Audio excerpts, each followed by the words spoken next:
పోతన భాగవతము వరాహావతారము బ్రహ్మణ ప్రశంస తనువున బుట్టినట్టి విడిదంబగు కుస్తు మహాగదంబుచే వనరి తదీయ చర్మము వివర్ణత నొందిన రీతి మృత్యులొప్పని పనిచేసినన్ విభులు బంధుర ఛాయయ సంభువేరు వెంపును చెడిపోయి దుర్యసము పొందుచునుందురు విస్తపంబులన్.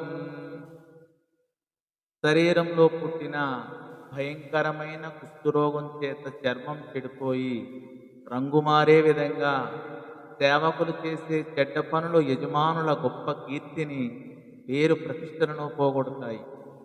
వారికి లోకంలో చెడ్డ పేరు వస్తుంది అని ఈ పద్య భావం.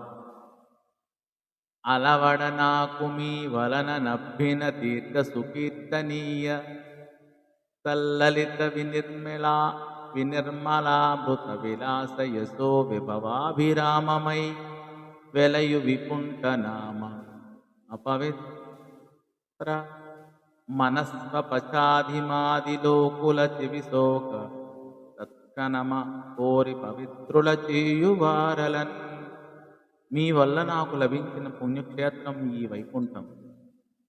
ఇది ఎంతో పవిత్రమై పొగడదగినదై సుందరమై అమృతమయమై కీర్తి వైభవంతో శోభిస్తూ అలరారుతున్నది. ఇది తన పేరు విన్నవారిని ఇటువంటి అపవిత్రులనైనా కుక్క మాంసం తినే స్వపశులనైనా పవిత్రులను చేస్తుంది అని ఈ పద్య భావం. అట్టి నేను తలంపమీ ఎట్టి సాధు జనుల కపకారమర్చి చేసిన మదీయ బాహుసములైన తృంతునుత్సాహలీల నన్ననితరుల నీ మ్రోలనెన్ననేల.